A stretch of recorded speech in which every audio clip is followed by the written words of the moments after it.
Let's say a word about dreams. We all have thoughts which we never knew we had. They are too uncomfortable, too incompatible with our adult self to be remembered. Yet they are often disturbing, rumbling under the surface like lava in a volcano.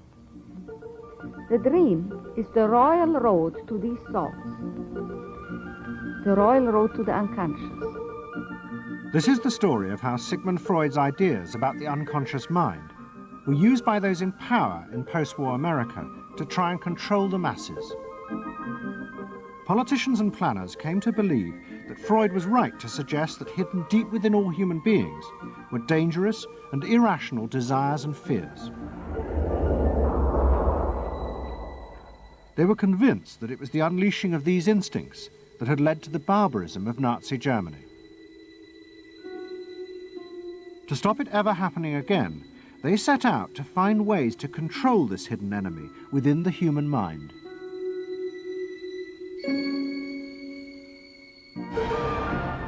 At the heart of the story are Sigmund Freud's daughter Anna and his nephew Edward Bernays, who had invented the profession of public relations. Their ideas were used by the US government, big business, and the CIA to develop techniques to manage and control the minds of the American people. Those in power believed that the only way to make democracy work and create a stable society was to repress the savage barbarism that lurked just under the surface of normal American life.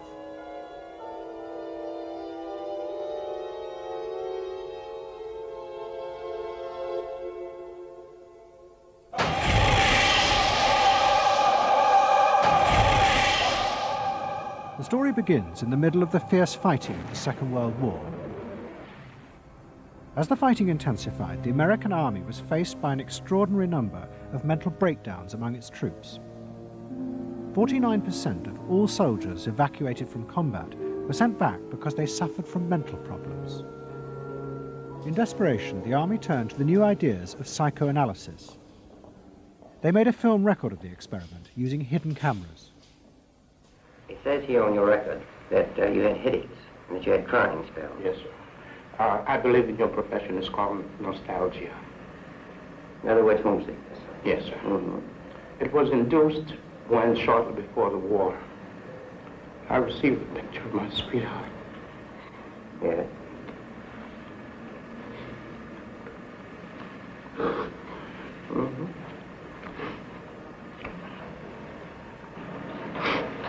I'm sorry, I can't continue. That's all right. It was the first time that anyone had paid such attention to the feelings and anxieties of ordinary people. At the heart of the experiment were a number of refugee psychoanalysts from Central Europe. They worked with American psychiatrists to guide and shape the project. When I first came to America, I worked in the psychiatric service with soldiers trying to rehabilitate them. And I traveled in the train from the East Coast to the West Coast. I was enormously curious what goes on in all of those little towns that the train is passing. After my years in the army, I knew exactly what everybody was doing in the little towns. Because I saw so many people who came from there. And I understood their aspirations, their disappointments, and so forth. So it was as if somebody invited me to a privileged tour into the inner soul of America. I'm not doing this deliberately, so please believe me. I do believe you. A display of emotion is sometimes very helpful. I hope so, sir. Sure, it gets it off the chest. Well, sir, to be perfectly honest with you, I'm very much in love with my sweetheart. She has been the one person that gave me a sense of importance, and that through her cooperation with me, we were able to surmount so many obstacles. Take it easy now, just talk to... The psychoanalysts used techniques developed by Freud to take the men back into their past. They became convinced that the breakdowns were not the direct result of fighting. The stress of combat had merely triggered old childhood memories. These were memories of the men's own violent feelings and desires, which they had repressed because they were too frightening. Think deeply.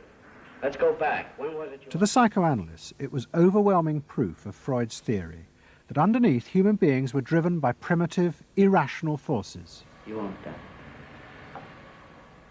World War II was a major shattering experience because I discovered the enormous role of the irrational in the lives of most people.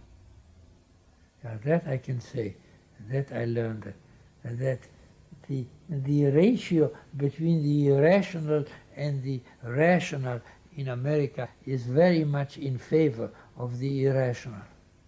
That there is much greater unhappiness, much more suffering, much more. A sadder country than one would imagine it from the advertisements that you get. A much more problematic country. Victory in the Second World War was celebrated as a triumph of democracy. But in private, many policymakers were worried about the implications of the analysis of the soldiers. It seemed to show that underneath every American were irrational, violent drives. What had happened in Germany seemed to bear this out. The complicity of so many ordinary Germans in mass killings during the war showed just how easily these forces could break through and overwhelm democracy.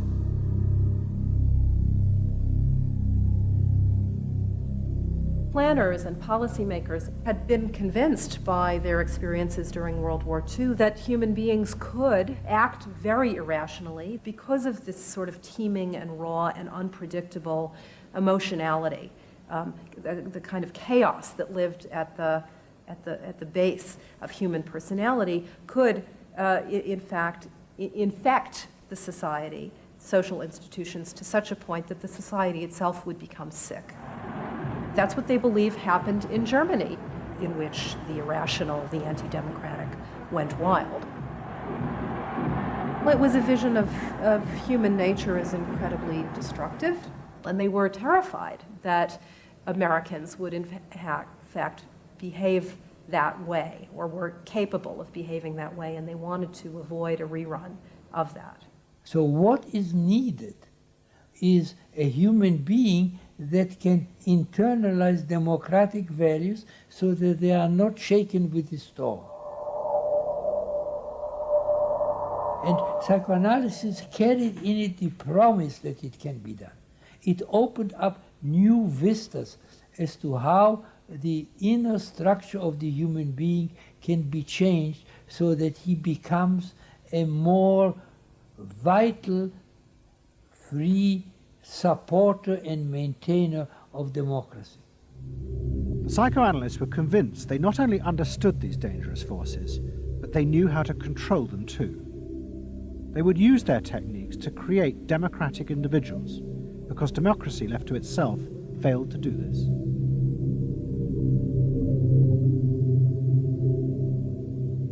The source of this idea was not only Sigmund Freud, but his youngest daughter, Anna. She had fled with her father to London before the outbreak of war, and after he died, Anna Freud became the acknowledged leader of the world psychoanalytic movement. She saw her job as to fulfill her father's dream of making his ideas accepted throughout the world.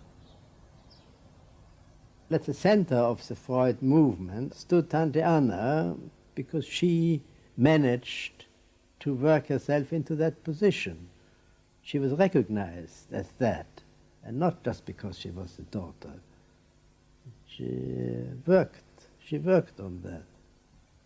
She was rather forbidding.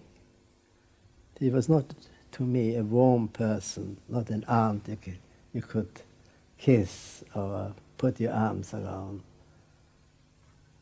Not at all. And her whole life rotated around the spreading of psychoanalysis. Freud himself had seen the role of psychoanalysis as allowing people to understand their unconscious drives. But Anna Freud believed it was possible to teach individuals how to control these inner forces. She had come to believe this through analysing children, above all the children of her close friend, Dorothy Burlingham. Dorothy Burlingham was an American millionairess who in the 1920s fled a failed marriage and brought her children to Anna Freud in Vienna. They were suffering terrible anxieties and aggression. But Anna Freud was convinced she could free them from this by changing the world around them. She thought that she could come in and into their environment, essentially, because they were children, you see. They didn't have independent lives of their own. She could go talk to the parents or the mother. She could go to the schools. She could influence their real world, the actual external world, to change their lives and to help them. And to change them as people? I think that was part of what her idea was, is that she felt that she could change them. From her analysis of the Burlingham children, Anna Freud developed a theory of how to help them control their inner drives. She believed that if, as well as psychotherapy, they were also encouraged to adapt to a good family and social environment, then the conscious part of their mind, the ego, would be strengthened in its struggle to control the unconscious. Anna Freud's aim was simply to help the children. But it was always the psychoanalyst who decided what was the right environment and the appropriate behaviour for the children. And often as not, this reflected the social mores of the time.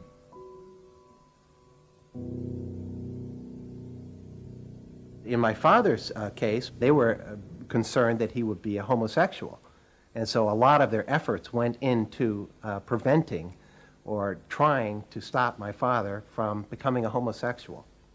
Whether or not he would have or did, or, it's unknown to me. Why did they want to stop him? Because they felt it was abnormal. It wasn't a normal way to develop. They wanted to have him develop along lines that society recognized to be normal, because if they didn't, then you're going to be under the control of forces that you don't understand, that you're not even aware of. The analysis seemed to be a great success, and in the 30s the Burlingham children had returned to America. They settled down to happy married lives in the suburbs. What they didn't realize was that their experience was about to become a template for a giant social experiment to control the inner mental life of the American population. In 1946, President Truman signed the National Mental Health Act. It had been born directly out of the wartime discoveries by psychoanalysts that millions of Americans who had been drafted suffered hidden anxieties and fears. The aim of the act was to deal with this invisible threat to society.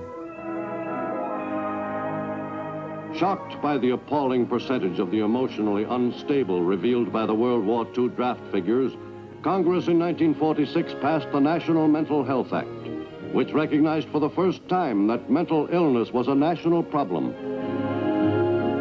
Keenly aware of the tremendous problems ahead is Dr. Robert H. Felix, director of the vast new project. A primary objective of the National Mental Health Program is to increase our fund of scientific knowledge about mental health and about mental illness. We're not doing this. Why? Because there are all too few skilled mental health workers. Two of the principal architects of the Act were the Menninger brothers, Carl and Will. Will had run the wartime psychotherapy experiments, and now he and his brother began to train hundreds of new psychiatrists. The Menningers were convinced that it would be possible to apply Anna Freud's ideas on a wide scale, and to adults as well as children. The psychiatrist's job would be to teach ordinary Americans how to control their unconscious drives. Psychoanalysis could be used to make a better society.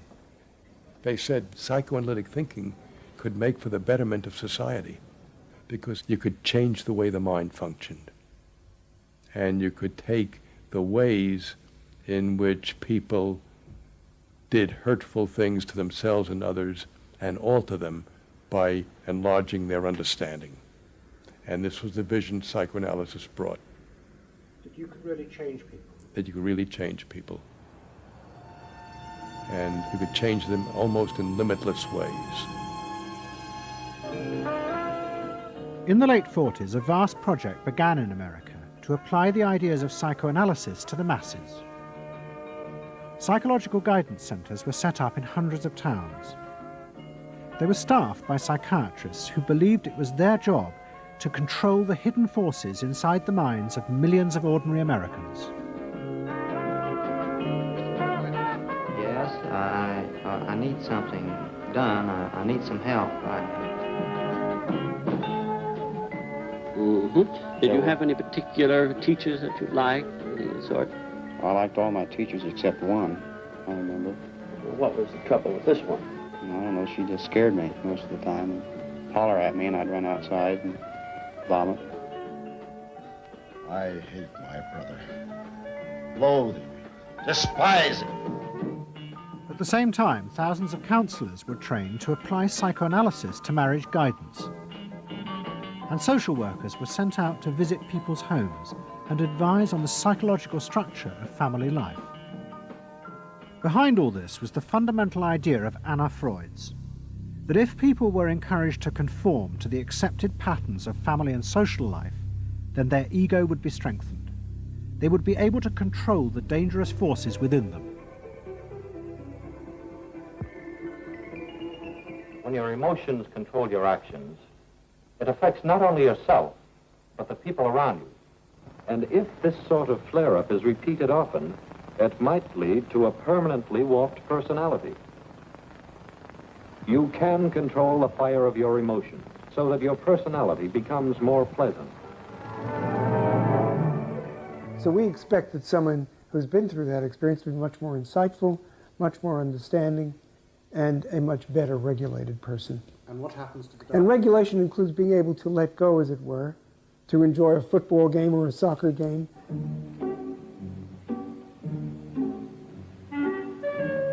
A more understanding, yes, rational, but also appropriately emotional person.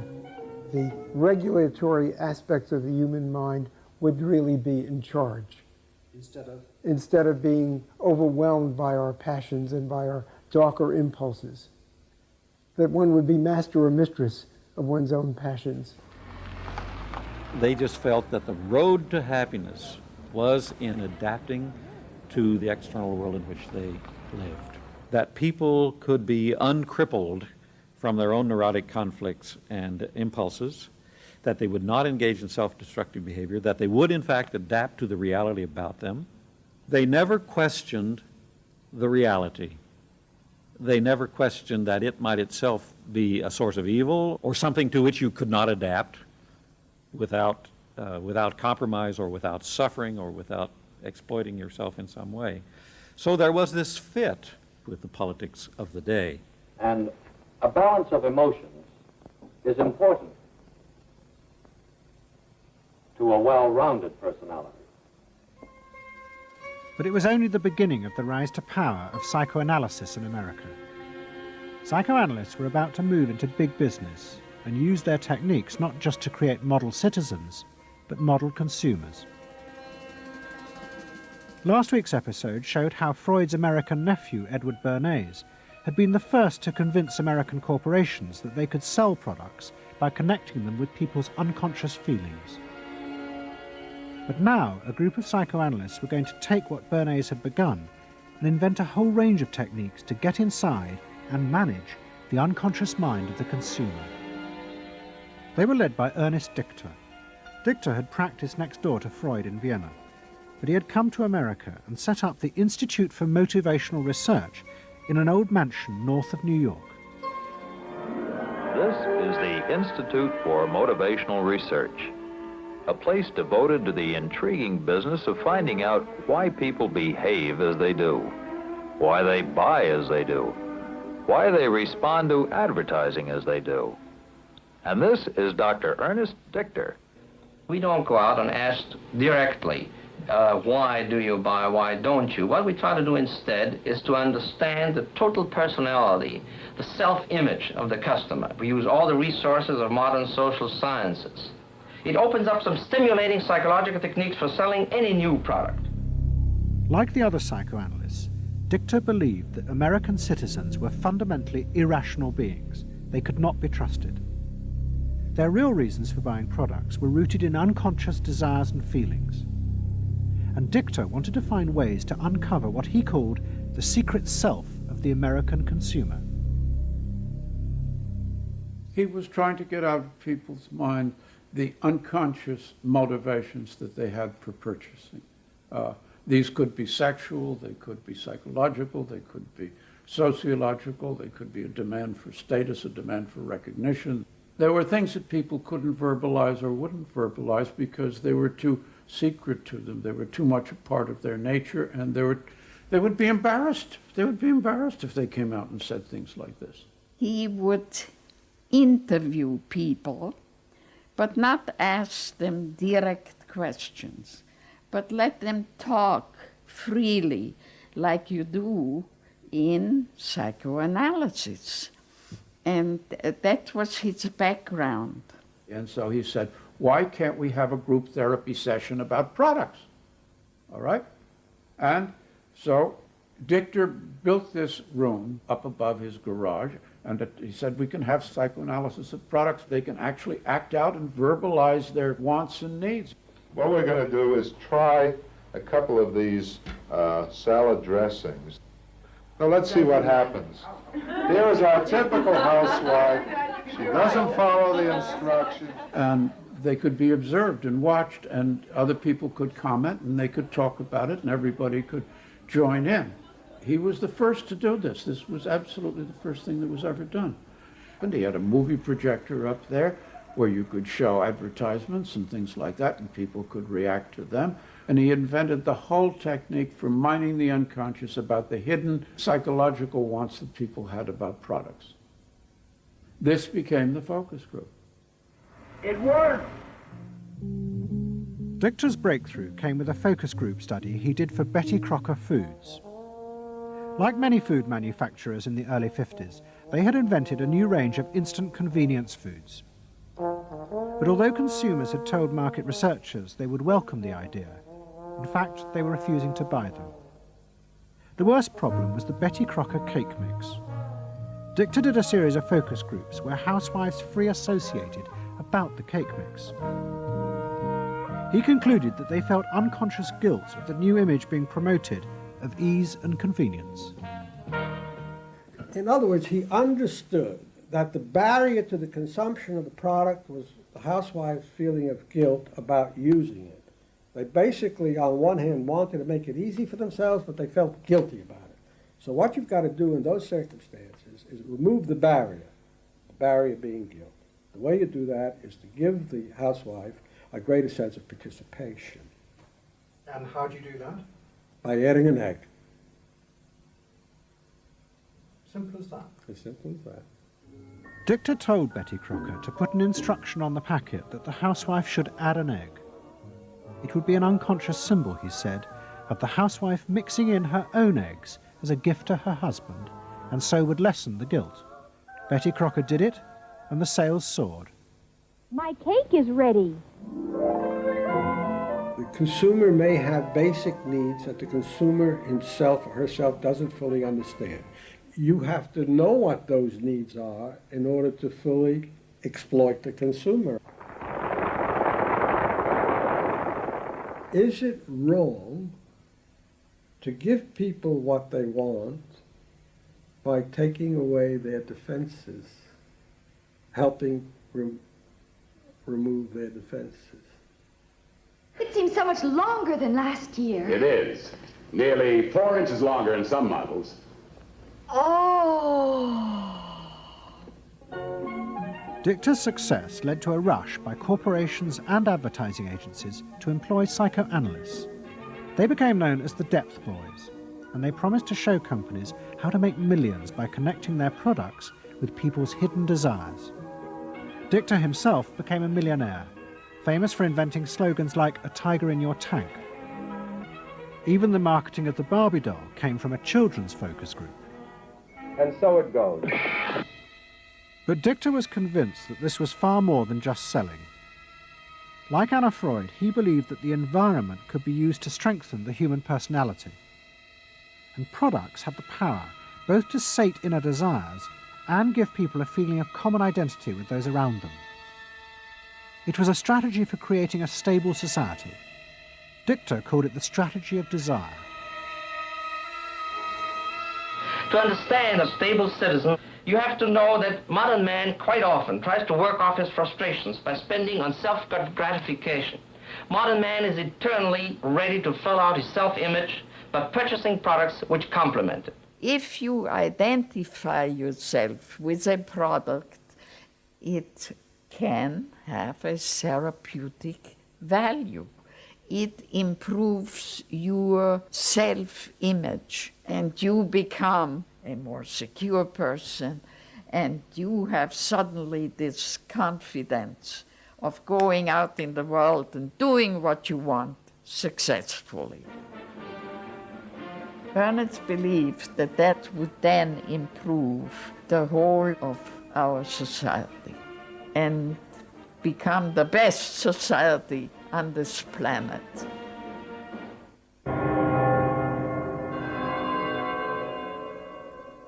By the early 50s, the ideas of psychoanalysis had penetrated deep into American life. The psychoanalysts themselves became rich and powerful. Many had consulting rooms overlooking Central Park in New York. Politicians and famous writers like Arthur Miller and Tennessee Williams became their patients. They were seeking not just help, but to understand the hidden roots of human behavior. We were sought after. Washington was interested in what we think. You know, the important writers, important politicians were undergoing psychoanalysis. It was, we had waiting lists because there were so many patients that wanted to be analyzed. So it gave us a little bit of a swellhead.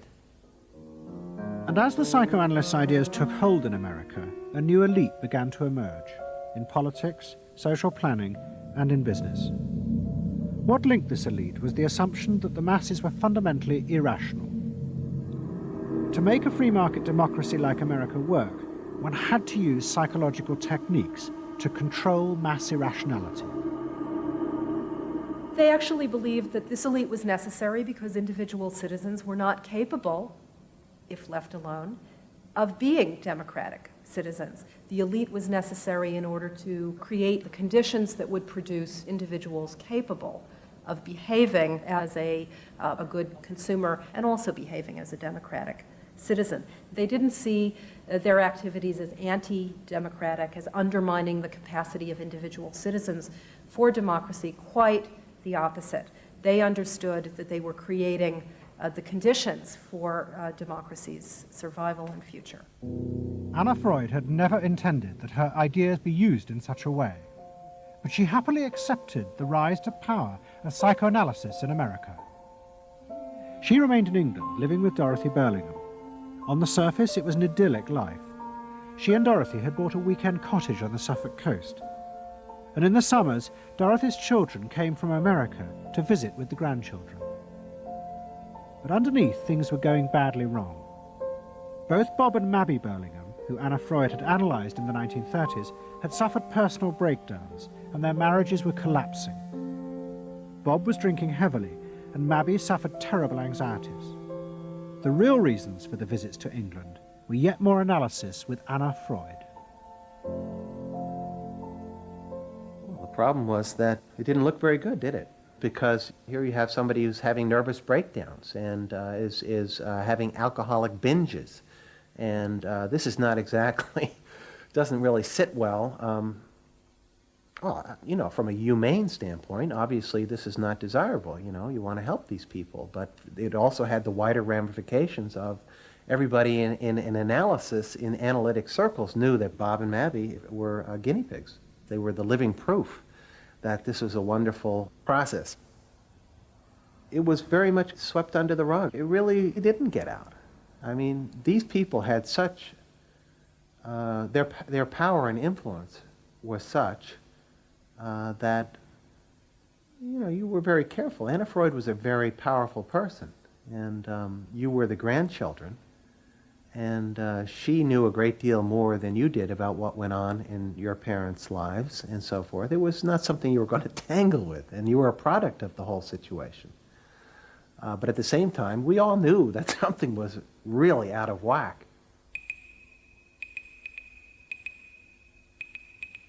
As she grew older, she became more and more important, didn't she? Politically and scientifically, but she didn't know when to stop. She was a bit too righteous.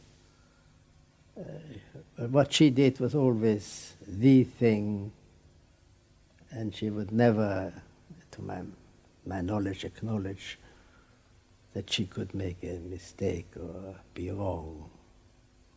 That is my feeling. But the power and influence of the Freud family in America was about to grow even more. Politicians were about to turn to Anna Freud's cousin, Edward Bernays, for help in a time of crisis. He was going to manipulate the inner feelings and fears of the masses to help America's politicians fight the Cold War. I don't mean to say, and no one can say to you, that there are no dangers. Of course there are risks if we are not vigilant. But we do not have to be hysterical. In 1953, the Soviet Union exploded its first hydrogen bomb, and the fear of nuclear war and communism gripped the United States. Those in power became concerned about how to reassure the population. Committees were set up and public information films made, appealing for calm in the face of new threats, like nuclear fallout. It's the fallacy of devoting 85% of one's worrying capacity to an agent that constitutes only about 15% of an atomic bomb's destroying potential. At this point, Edward Bernays was living in New York.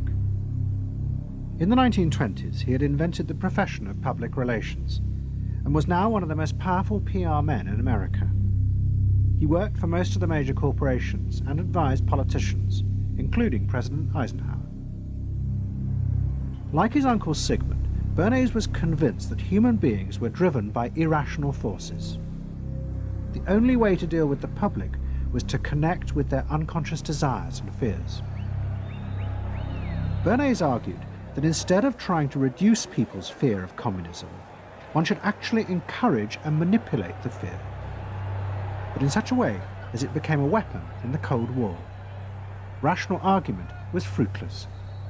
What my father understood about groups is that they are manipulable, they're malleable, and that you can tap into their deepest desires or their deepest fears and use that to your own purposes. I don't think he felt that all those publics out there had reliable judgment, that they very easily might vote for the wrong man or want the wrong thing, so that they had to be guided from above. One of Bernays' main clients was the giant United Fruit Company. They owned vast banana plantations in Guatemala in Central America. For decades, United Fruit had controlled the country through pliable dictators. It was known as a banana republic. But in 1950, a young officer, Colonel Arbenz, was elected president. He promised to remove United Fruit's control over the country. And in 1953, he announced the government would take over much of their land. It was a massively popular move, but a disaster for United Fruit, and they turned to Bernays to help get rid of Arbenz. United Fruit brings in Bernays, and he basically understood that what United Fruit Company had to do was change this from being a popularly elected government that was doing some things that were good for the people there into this being very close to the American shore, a threat to American democracy, that it being at a time in the Cold War when Americans responded to issues of the Red Scare and what communism might do, he was trying to transform this, and brilliantly did transform it into an issue of a communist threat very close to our shores, taking United Fruit again as a commercial client out of the picture and making it look like a question of American democracy, American values being threatened. In reality, Arbenz was a democratic socialist with no links to Moscow. But Bernays set out to turn him into a communist threat to America. He organized a trip to Guatemala for influential American journalists. Few of them knew anything about the country or its politics. Bernays arranged for them to be entertained and to meet selected Guatemalan politicians who told them that Arbenz was a communist controlled by Moscow. During the trip, there was also a violent anti-American demonstration in the capital. Many of those who worked for United Fruit were convinced it had been organized by Bernays himself. He also created a fake independent news agency in America called the Middle American Information Bureau. It bombarded the American media with press releases saying that Moscow was planning to use Guatemala as a beachhead to attack America. All of this had the desired effect. In Guatemala, the Jacob Arbenz regime became increasingly communistic after its inauguration in 1951. Communists in the Congress and high governmental positions controlled major committees, labor and farm groups, and propaganda facilities. They agitated and led in demonstrations against neighboring countries and the United States. What was profoundly new in terms of what Bernays did is he took this menace to our backyard in Guatemala. For the first time, we saw Reds a couple hundred miles from New Orleans who Eddie Bernays had us believing were a true threat to us, that it was going to be a Soviet outpost in our backyard. But what Bernays was doing was not just trying to blacken the Arbenz regime. He was part of a secret plot. President Eisenhower had agreed that America should topple the Arbenz government, but secretly. The CIA were instructed to organize a coup. Working with the United Fruit Company, the CIA trained and armed a rebel army and found a new leader for the country called Colonel Armas. The CIA agent in charge was Howard Hunt, later one of the Watergate burglars. What we wanted to do was have a terror campaign to terrify Arbenz particularly, terrify his troops, much as the German Stuka bombers terrified the population of Holland, Belgium, and Poland at the onset of World War II, and just rendered everybody paralyzed. As planes flown by CIA pilots dropped bombs on Guatemala City, Edward Bernays carried on his propaganda campaign in the American press. He was preparing the American population to see this as the liberation of Guatemala by freedom fighters for democracy. He totally understood that the coup would happen when the public and the press, when conditions in the public and the press allowed for a coup to happen, and he created those conditions. He was totally savvy in terms of just what he was helping create there in terms of this overthrow. But ultimately he was reshaping reality, reshaping public opinion in a way that's undemocratic and manipulative. On June the 27th, 1954, Colonel Arbenz fled the country, and Armas arrived as the new leader.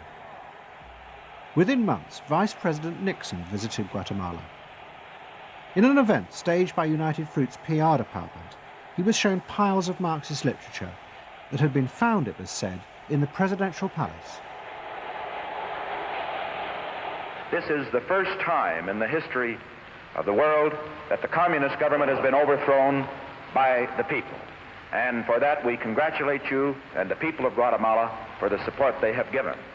And we are sure that under your leadership, supported by the people whom I have met by the hundreds on my visit to Guatemala, that Guatemala is going to enter a new era in which there will be prosperity for the people together with liberty for the people. Thank you very much for allowing us to see this exhibit of communism in Guatemala. You're welcome. And for dinner, see what Mother has for dessert. Banana gingerbread shortcake. Just another of the many tempting ways in which this nutritious fruit can be prepared. So now that you've seen where bananas come from before they reach your table, our journey to Banana Land is ended. We hope you enjoyed the trip. We know you like bananas. Bernays had manipulated the American people, but he had done so because he, like many others at the time, believed that the interests of business and the interests of America were indivisible, especially when faced with the threat of communism. But Bernays was convinced that to explain this rationally to the American people was impossible, because they were not rational. Instead, one had to touch on their inner fears and manipulate them in the interests of a higher truth. He called it the engineering of consent. He was doing it for the American way of life, and to which he was devoted, sincerely devoted. And yet he felt the people were really pretty stupid. And that's the paradox. If you don't leave it up to the people themselves, but force them to choose what you want them to choose, however subtly, then it's not democracy anymore. It's something else. It's being told what to do. It's that old authoritarian thing. But the idea that it was necessary to manipulate the inner feelings of the American population in the interests of fighting the Cold War now began to take root in Washington. Above all, in the CIA, who were going to take it much further. They were concerned that the Soviets were experimenting with psychological methods to actually alter the memories and feelings of people, the aim being to produce more controllable citizens. It was known as brainwashing. Psychologists in the CIA were convinced that this really might be possible, and that they should try to do it themselves. The image of the human being that was being built up at that particular time was that there was a great deal of vulnerability in every human being, and that vulnerability could be manipulated to program somebody to be something that I wanted them to be, and they didn't want to be. That you could manipulate people in such a way that they could be automatons, if you will, for whatever your own purposes were. This was the image that people thought was possible. In the late 50s, the CIA poured millions of dollars into the psychology departments of universities across America. They were secretly funding experiments on how to alter and control the inner drives of human beings. The most notorious of these experiments was run by the head of the American Psychiatric Association, Dr. Ewan Cameron. Like many psychiatrists at that time, Cameron was convinced that inside human beings were dangerous forces which threatened society. But he believed that it was possible not just to control these forces, but actually remove them. He thought that psychiatry should not just concentrate on sick people, mentally ill, but should actually go into government, that politicians should listen to psychiatrists. Psychiatrists should be in every parliament and should direct and monitor political activities, because they knew in a rational, scientific way what was good for people. Cameron had set up a clinic in a hospital in Montreal called the Allen Memorial. It is now long since closed down. Cameron took patients who suffered a wide range of mental problems. His theory was that these resulted from forgotten or repressed memories. But he was impatient with the idea of using psychotherapy to uncover them. Instead, he would simply wipe them. Cameron used drugs, including LSD, and the technique of ECT, electroconvulsive therapy. It was conventionally used at that time to relieve depression. But Cameron was going to use it in a new way, to produce new people. He was really using it to try and change the fundamental function of the individual, to alter their past memories, their past ways of behaving. And as I think he said at one point, it is to just sort of erase everything from their past so that you then had a slate in which you could record new ways of behavior. And so he used massive doses of shock, people receiving several shocks a day, and over a course of time, hundreds of ECT treatments, so that they were just reduced to a sort of a very primitive vegetable state. I don't remember what happened to me. I was introduced to Dr. Cameron, and I don't remember Dr. Cameron at all. I don't remember any of that. They shipped me up to what they called the sleep room, and they gave me all of these electroconvulsive shock treatments and megadoses of drugs and LSD and all of that, and I have no memory of any of that. Nothing of that time of the Allen Memorial or any of my life previous to that, all gone, wiped. And then, having depatterned somebody or brought them down to where basically nothing but the essential functions of the body were going on in terms of breathing and things of this nature. Then he would begin to feed material into these individuals, positive material, such that the brain would be programmed in a positive way, so that the individual would be completely altered. Then he put these tapes under our pillows called psychic driving. He would then put back into this empty brain a program of whatever sort he decided upon, and the people like myself would wake up another person, I guess. In fact, Cameron's experiments were a complete disaster. All he managed to produce were dozens of individuals with memory loss and the ability to repeat the phrase, "I am at ease with myself." And it was not an isolated case. Almost all the experiments the CIA funded were equally unsuccessful. Despite their ambitions, American psychologists were beginning to find out how difficult it was to understand and control the inner workings of the human mind. We had been really chasing a phantom, if you will, an illusion, that the human mind was more capable of manipulation from the outside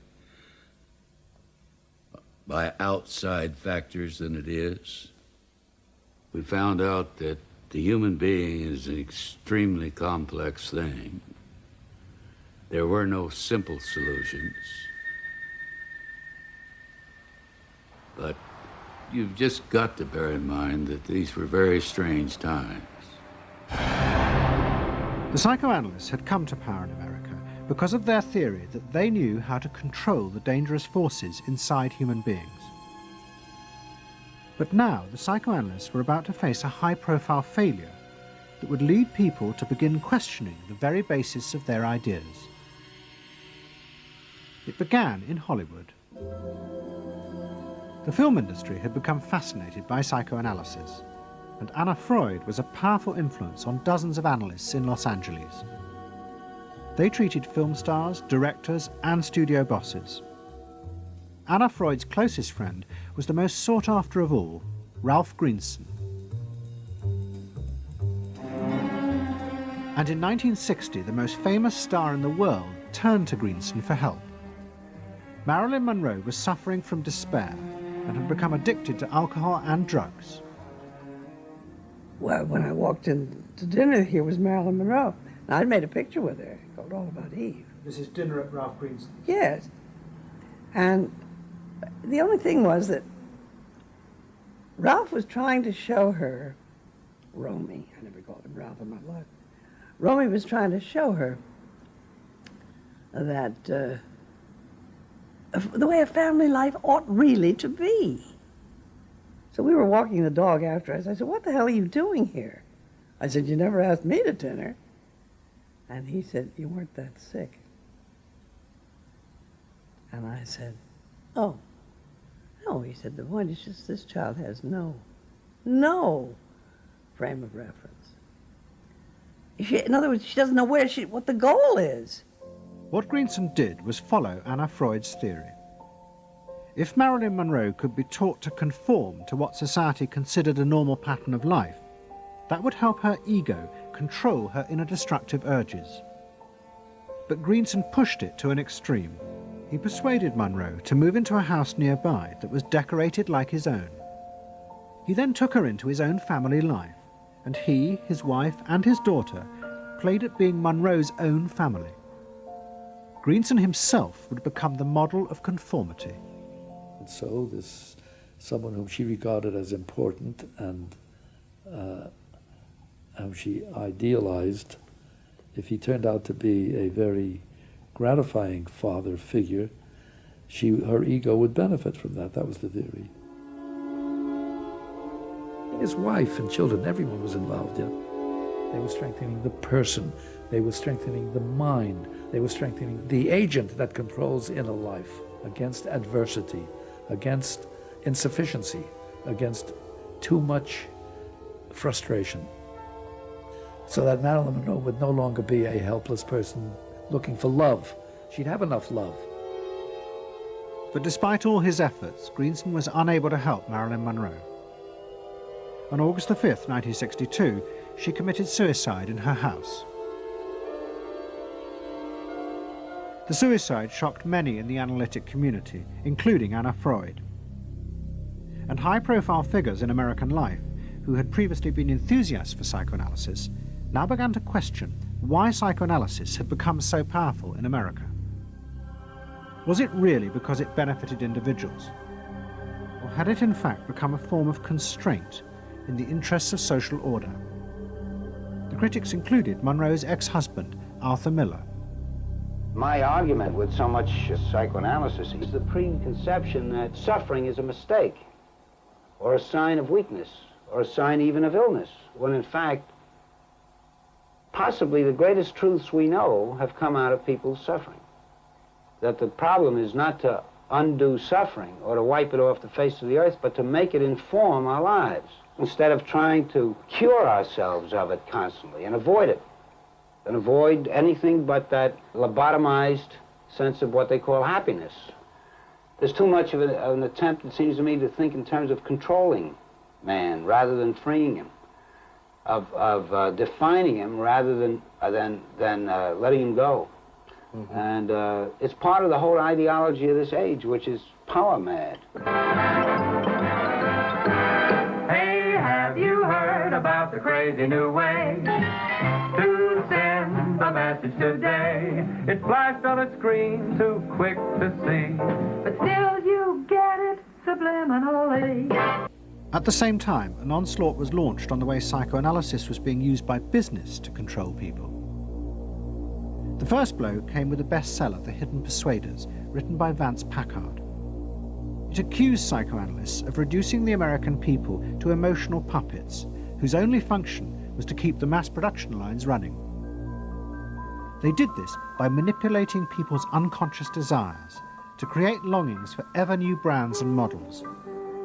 They had turned the population into unwitting participants in the system of planned obsolescence. The second blow came from an influential philosopher and social critic, Herbert Marcuse. He had been trained in psychoanalysis. This is a childish application of psychoanalysis, which does not take at all into consideration the very real political systematic waste of resources, of technology and of the productive process. For example, planned obsolescence. For example, the production of innumerable brands and gadgets who are, in the last analysis, all the same. The production of innumerable different marks of automobiles. And this prosperity at the same time, consciously or unconsciously, leads to a kind of schizophrenic existence. I believe that in this society an incredible quantum of aggressiveness and destructiveness is accumulated precisely because of the empty prosperity, which then simply erupts.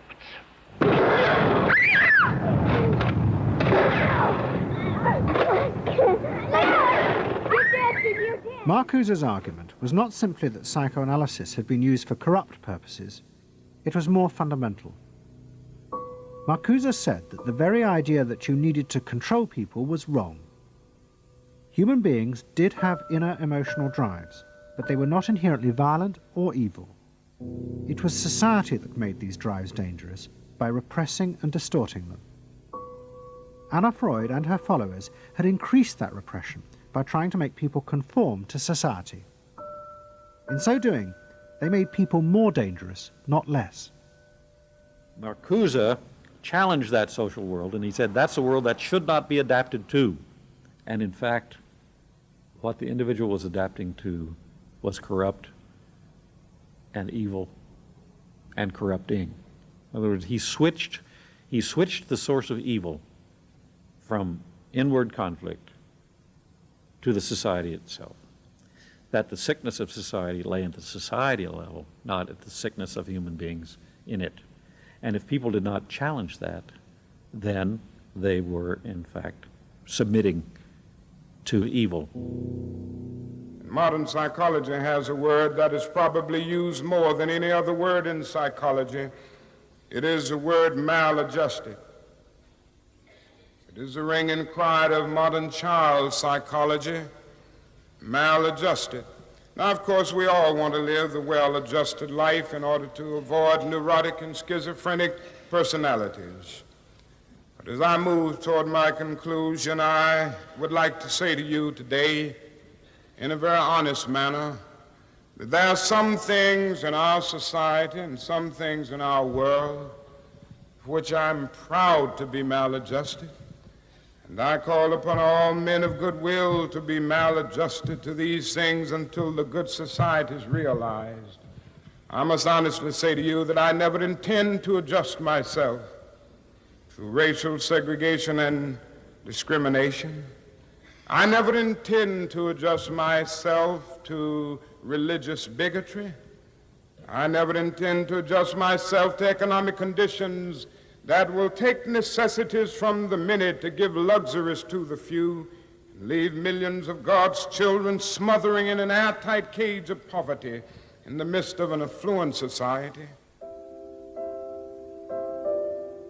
The political influence of the Freudian psychoanalysts was over. Instead, they were now accused of having helped to create a repressive form of social control. Anna Freud and Dorothy Burlingham lived on in Sigmund Freud's old house in London. In 1970, Dorothy's son Bob died of alcoholism. And in 1973, his sister Mabby returned for yet more analysis with Anna Freud. She went back for more analysis. She was living at 20 Marisville Gardens in the Freud house, as I guess she did when she wasn't with her husband, and she committed suicide. She took an overdose of sleeping pills. In Freud's own house? In Freud's own house, right.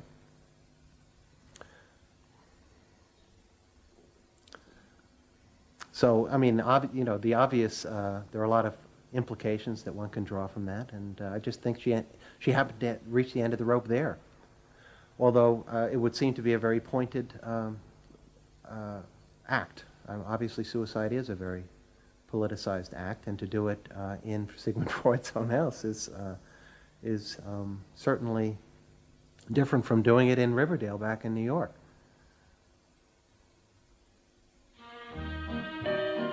Next week's episode will tell the story of the rise to power of the enemies of the Freud family. They believed that the way to build a better society was to let the self free. But what they didn't realize was that this idea of liberation would provide business and politics with yet another way to control the self, by feeding its infinite desires. You know not what it means to be blue. Someday you'll realize and pay for all those lies, then you'll know what it means to be blue.